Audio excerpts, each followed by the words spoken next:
हाय नमस्कार सगळ्या भावांना बहिणींना भावा बहिणींनो आज काय सकाळपासून मी व्हिडिओ नाही टाकला व्हिडिओ चला मसाल्याची तयारी चालली मसाला ऑर्डर साठी नंबर दिलेला आहे फटाफट सगळ्यांनी ऑर्डर टाका हे काय मिरच्या ही निसल्यात आज दाजीनच निसल्या तुमच्या माझं काय झंपरचं काम होतं या हे काय ह्या मिरच्या निसल्यात आहे भावा बहिणींना तिकडे कुटायचं काम चाललंय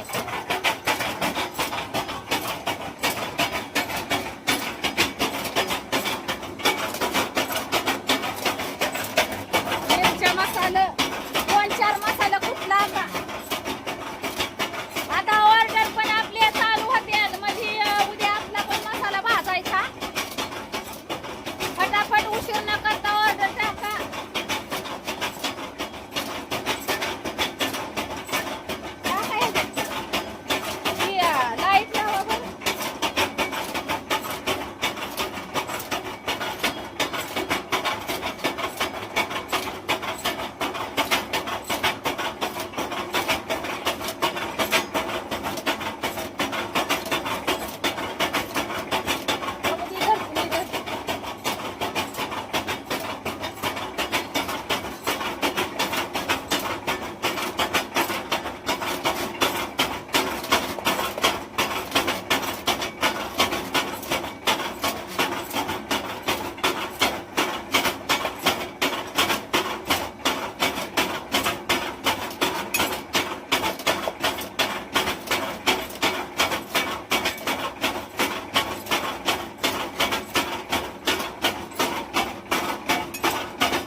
सकाळपासून काय मी व्हिडिओ नाही टाकला तर तुम्हाला सांगते भदुल्या योगीचं म्हणणं काय आहे माहितीये का मी तिच्यावर जळती म्हणजे योगीवर मी जळती आता तुम्ही सांगा भाऊ बहिणीनं योगीवर जळायसारखं योगीकडं काय आहे तेव्हा मी योगीवर जळू सांगा आता तुम्हाला सांगायचं झालं तर थांबा आता मी सांगते जरा सविस्तर बोलती तर या योगीचं म्हणणं ज्या वेळेस मी तिला काही चांगल्या गोष्टी सांगायला जाईल ना त्यावेळेस तिला वाटतं मी तिला वाईट सांगते आणि तिला वाटतं की मी जळते तिच्यावर आता ती बाहेर फिरणं इकडे तिकडे फिरणं टायमावर न उठणं अशा गोष्टी काय सांगायला जर गेलं ना दिवसभर झोपणं अशा काय गोष्टी सांगायला गेलं ना की योगीला काय वाटतं मी तिच्यावर जळती असं योगीचं म्हणणं आहे म्हणजे आता ती हाटीला जेवाय जाती परत अशी कुठं बी तिला जिकडं वाटल तिकडं ती फिरती परत तिच्या मनाला आल्यावर परत तुम्हाला सांगती सकाळची 10-11 वाजता उठती अजून तुम्हाला सांगते दिवसभर झोपती कामाधंद्यावर जास्त लक्ष केंद्रित करत नाही आणि मग मी तिला काय गोष्टी अशा सांगायला लागल्या ना तिला वाटतं मी तिच्यावर जळती तर आता तुम्ही सांगा चांगलं सांगणं म्हणजे जळणं असतं का हा तिला वाटतंय की म्हणजे मला फिरायला भेटत नाही कुठं असं तिचं म्हणणं आहे की मला फिरायला भेटत नाही तिच्यावानी मी कुठं हाटीला त्याच्या जेवाय जात नाही तिच्यावानी मला झोपाय भेटत नाही तिच्यावानी मला सकाळच्या 11 वाजेपर्यंत झोपाय भेटत नाही तिच्यावानी मला कुठं हिंडाय भेटत नाही त्याच्यामुळं मी तिच्यावर जळती असं योगीचं म्हणणं आहे भावा बहिणीनं मला फिरायचं म्हणल्यावर कोण अडवणार आहे का पण मी पायापुरता विचार करत नाही मी पुढचा विचार करते भविष्याचा विचार करते त्याच्यामुळे मी जास्त कुठं हिंडत नाही मला आता बरेच भाऊ बहीण म्हणतात की पूनमताई पुरीला घेऊन इकडे जा फिराय पुरीला घेऊन तिकडे जा फिरायला 2 दिवसाची मजा करून मला जिंदगीभरची सजा करायची नाही भाऊ बहिणींनी 2 दिवसाची मजा आणि जिंदगीभरची सजा असं करायचं नाही. मी पुढचा विचार करून चालणारी बाई आहे. मी आज माझा संसार नवऱ्यापाशी 18 वर्ष, 18 म्हणजे आता 18 वर्ष झालं मी नवऱ्यापाशी हाय. 18-19 वर्ष नवऱ्याचा संसार करते मी. पण तुम्ही माझे आता व्हिडिओ माझं कंप्लीट 5-6 वर्ष झालं मी सोशल मीडियावर हाय. मला दाखवा तुम्ही मी अशी विनाकारण अशी कुठं हिंडलेली बोंबलत संसार परपंच सोडून लेकरं बाळ सोडून कुठे हिंडताना दिसली तुम्हाला का? मोठ्या मोठ्या काय म्हणतात 5 स्टार हॉटेलातनं जाऊन बसली? असं नाही भावा बहिणीनो. कवा मवा तरी हॉटेलात जाईन मी, तसं काही नाही. पण तुम्हाला सांगते योगीला मी कधी पण तिच्या भल्यासाठी सांगितलेलं आहे, पण तिने कधी माझं ऐकलं नाही. ती जर माझं ऐकली असती तर ती आज चांगल्या मार्गावर असती, पण ती माझं कधी ऐकत नाही. त्याच्यामुळे मी पण अलीकडे सांगायचं सोडून दिलेलं आहे. का माहित आहे का? जी ऐकतं ना माणूस त्यालाच माणसाने 4 गोष्टी सांगाव्यात या. आणि जर मी कधी काय सांगाय गेली ना तिने मला टांगाय नेलं स्वतःलाच हुशारपणा. आणि मी तिला खालीपणा काय दाखवू भावा बहिणीनं सांगा? खालीपणा म्हणजे ज्या वेळेस मी तिच्या काही चुका तिला दाखवण्याचा प्रयत्न करन ना त्यावेळेस तिला वाटतं की मला खालीपणा दाखवते. म्हणजे मी तिला कुठं तिच्या चुका दाखवायला गेली ना मी की तू इथं चुकीची आहे, तू असं करू नको, तू तसं करू नको, तर तिला वाटतं की मी तिला खालीपणा दाखवते. भाऊ बहिणीनं आज मला 3 पुरी येतं माझ्या पाठीपुटी. पुरींचं जर कुठं काही चुकत असलं तर त्यांना कसं मी सांगते की तुम्ही इथं चुकताय, इथं असं करू नका, तिथं तसं करू नका. तसं मी तिला सांगण्याचा प्रयत्न केलाय पहिल्यापासून. पण तिने आहे ना ऐकत नाही, स्वतःच हुशारपणानं गाजावती. त्याच्यामुळे आता तिला काय सांगावं का नाही.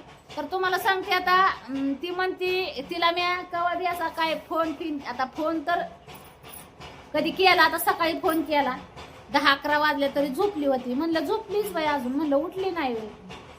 तर मला म्हणली की माझं दुखतंय म्हणली आणि तुला काय करायचं, मी किती पण झोपू काही करू. म्हणलं जेव्हा बघावं तेव्हा तुझं दुखतच आहे. म्हणलं एखादी म्हातारी कशी हातरुणाव पडती तशातली गंमत झाली म्हणलं तुझी. हा जरा उली सांग, हॅलो कामधंदा कर. हा जरा बाकीचं फालतूक विचार आणि दुखणं वाहिनं घेण्यापेक्षा जरा हिताचा विचार करून त्यात मन रमावलेलं कधी पण चांगलं असं मला वाटतंय भावा बहिणींनी. म्हणून मी काही गोष्टी तिला समजून सांगण्याचा प्रयत्न करत असती तर ती वाईट वळणावर नेती की माझ्यावर जळती, बहीण म्हणणारी माझ्यावर जळती. तर योगी पशी जळायसारखं काय आहे तेव्हा मी तिच्यावर जळू? आता मला तुम्ही सांगा. हा आता महाग मला आहे ना, मी बऱ्याच वेळेस असं भावंडांच्या काय चुका फिका दाखवायला लागली. आता असं तर ती फोनवर माझ्या ऐकत नाही तर, आणि मला काय टायमाला काय गोष्टी त्यांच्या सहन होत नाही त्या, म्हणून मी व्हिडिओ मधून काय टायमाला बोलत असते. तर आता बऱ्याच बिचारे आपल्या कमेंट करणारे बी असते त्या म्हणते त्या की तुमची मोठी बहीण तुमच्या इज्जतीवर पैसा कमावती. म्हणून मी आहे ना अलीकडे बोलायचं पण सोडून दिलं.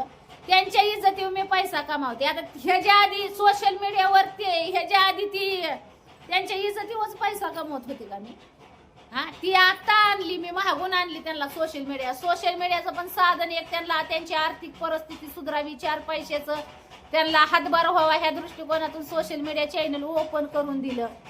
तर त्यांनी आहे ना तिथं बी मला चुकीची धरली त्यांनी, बरोबर का नाही? कधी बी ती त्यांचं स्वतःच खरं करतात भाऊ बहिणीनं. त्याच्यामुळे मी आहे ना अलीकडे तुम्ही तर बघताय जेव्हा मला काही गोष्टी सहन नाही होईल त्याच टायमाला मी त्यांच्यावर आवाज उचलत असते, नाही तर मी बोलत पण नाही. पण योगीचा शब्द मला लय खटाकतात काय टायमाला की ती म्हणती माझ्यावर जळती. आता तुम्ही सांगा जळण का मी तिच्यावर? हा लहान होती ज्या वेळेस तिला आधाराची गरज होती त्यावेळेस आधार फक्त मी दिलेला आहे तिला, आणि ती मला म्हणते की तू ही बहीण म्हणणारी माझ्यावर जळती. मग आता तुम्ही सांगा काय बोलू मी तिला? हा एक दिवस अशी वाटते की नुसतं हिचं कान हाणावं कान. हा आणि काय टायमाला मी तिला योगीला काय गोष्टी बोला गेल्या की आहे ना, जी असे मध्ये भांडण लावून देणाऱ्यांनी बी लय अशी माझ्याबद्दल भरपूर असं लोकांनी आहे ना काय बी पसरवलं अफवा. पण असू द्या चला, भावंडांच्या ह्याच्यावर पैसे मी कमावते असं त्यांचं म्हणणं आहे. आता मला पैसे कमवायला सोर्सच नाही ना दुसरं काय, त्याच्यामुळे भावंडांच्या ह्याच्यावर मी पैसे कमावते असं लोकांनी काय काय उठवलं. आता माझ्या जीवनात मी भरपूर भाऊ बहिणीनं प्रगती केली, कष्टानेच केलेली आहे. युट्यूबवर झालं तरी मी कष्टच घेतलेला आहे. बाहेर बी मी भरपूर कामं करते, झंपर शिवायची करते. तुम्हाला सांगते आता 2 मशीनी आणल्यात, परत मसाल्याची मशीन आणली, गिरण आणली. बाहेर बी ह्याच्या आधी ज्या वेळेस काय माझ्याकडे साधन नव्हतं, शिलाई मशीन नव्हती, काय नव्हतं, त्यावेळेस मी बाहेर रानातली कामं केलेली आहेत. ज्यावेळेस माझ्याकडे काहीच पैसे कमवायचं साधन नव्हतं ना, त्यावेळेस मी बाहेरच रानात कामं केलेली आहेत. मी काय महालातली पोरगी नाही, किंवा माझ्या नवऱ्याच्या घरी बी मला आहे ना मोठा प्रॉपर्टीदार नवरा नव्हता, आई बापाने माझ्या करून दिला. पण अशा नवऱ्यापाशी संसार केलेला आहे मी. हा, आणि गरिबीतूनच दिवस काढून पुढे आलेली आहे. खानदानी प्रॉपर्टी नव्हती, किंवा नवऱ्याच्या घरी बी प्रॉपर्टी नव्हती. रुपयाला रुपया, रुपयाला रुपया जोडून 1 पायरी 2 पायऱ्या करूनच शिखर गाठलेला आहे. सहजासहजी माणूस शेंड्यावर, इमारतीच्या शेंड्यावर चढत नाही, एका पायरीनच त्याला वर चढावं लागतं. हा, आणि मला कसं वाटतं भाऊ बहिणीनो, मी भरपूर दिवस अनुभवलेला आहे. आपल्या वाईट काळात कोण आहे आपल्याबरोबर? माझ्या वाईट काळात तर कुणी साथ दिलेली नाही मला, खरं सांगते मी तुम्हाला. त्याच्यामुळे मी अनुभवातून भरपूर काही शिकलेली आहे. माझा स्वतःचा अनुभव आहे तो. म्हणून मला असं वाटतं की आता मी अनुभव घेतलाय, म्हणून मी सगळ्या गोष्टीचं आहे ना की बाबा अनुभवातूनच माणूस शिकतं. म्हणून अनुभव ही यावा माणसाला. म्हणून मी काय गोष्टी भरपूर समजावण्याचा प्रयत्न करते माझ्या भावंडांना. पण माझी भावंड आहेत ना ती मला येड्यात जमा करतात. अनुभव ही माणसाला, ज्या माणसांना अनुभव आलेला आहेत ना, तो माणूस आहे ना वाकडा रस्ता पकडतच नाही, ते सरळ मार्गाने चालत राहतो. भलं त्याच्यावर काट का असाना, पण ती काट सावरून पुढे जाण्याची ज्याच्यात हिंमत असते ना तोच खरा माणूस, असं म्हणलं जातं भाऊ बहिणीनं. म्हणून काय गोष्टी योगिताच्या मला पटत नाही त्या. तिला काय गोष्टी मी सांगायला गेले की ती मला टांगायला नेती. पण असो, शेवट तिची मर्जी, बरोबर का नाही? तिला वाटतं की हिला असं कुठं हिंडाय भेटत नाही, ही कुठं म्हणजे हिला हॉटेलात जेवायला जाया भेटत नाही, म्हणून आहे ना ही माझ्यावर जळती. अशी जेवाय हॉटेलात गेली, कुठं फिराय गेली. पण ही त्यातून तिनं मी असं सांगितलं कधी माझ्यातून चांगलं घेतलं नाही की बाबा बहीण आपल्याला सांगते काहीतरी आपल्या ह्यातून भल्यासाठी सांगत असेल, किंवा काहीतरी असेल तिच्या मनात विचार, त्या विचारावरती विचार करत असेल तिच्या मनातल्या विचारावर. त्याच्यामुळे आपल्याला 2 गोष्टी समजून सांगण्याचा प्रयत्न करत असेल. जर आपण ऐकून बघावं, आपलं ह्यातून वाईट होतंय का भलं होतंय हे आपण ऐकून बघावं, असं कधी नाही विचार केला. माझ्यावर जळती तू, तुला माझं बघवत नाही, म्हणजे मला तिचं बघवत नाही, असं तिचं म्हणणं असतंय. मग आता तुम्ही सांगा मला काय तिचं बघवत नाही? काय न बघवण्यासारखं आहे तेव्हा मला बघवत नाही? मला तिचं काय बघवत नाही तुम्हाला खरं सांगते मी. मला तिचं आहे ना वर्तणूक बघवत नाही. ती ज्या पद्धतीनं वागते ना ती पद्धत मला तिची बघवत नाही. मी तुम्हाला कबूल करते आज. ज्या पद्धतीनं ती वागती, ती जी राहती, ती पद्धत मला तिची बघवत नाही. म्हणून मी तिला काय 4-2 गोष्टी समजावण्याचा प्रयत्न करत असती, पण त्याचा ती कधी पण वेगळा अर्थ काढून मला बोलत असती, असं तिचं म्हणणं आहे. मी तिच्यावर जळती. तर असू द्या भावा बहिणीनं, तुम्ही सांगा आता मी काय तिच्यावर कशामुळे जळत असेल, आता तुम्ही सांगा.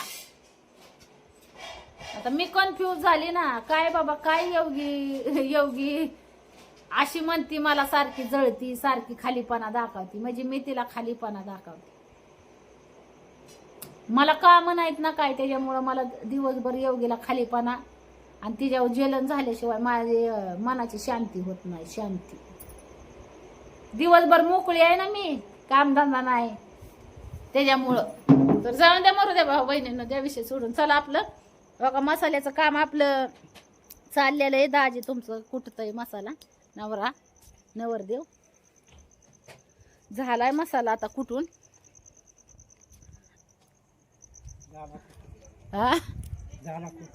हा झाला कुठून.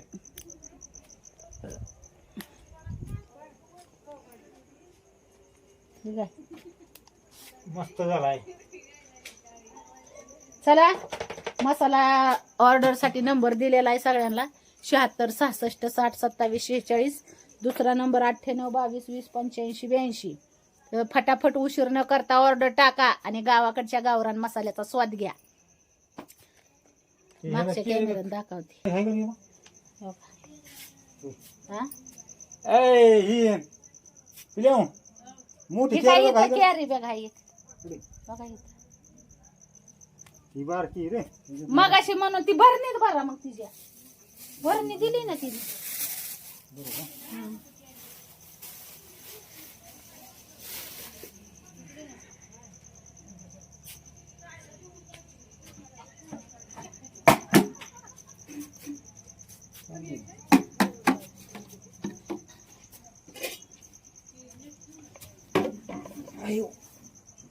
तिकटात बसत जाऊ नका थोडा.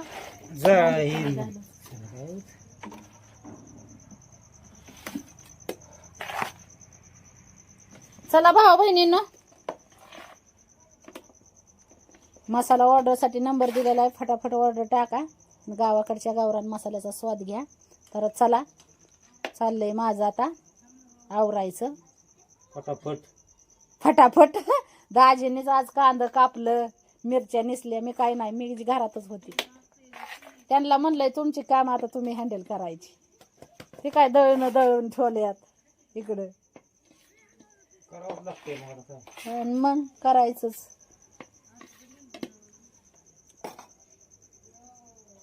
आपोआपली काम हँडल करायची.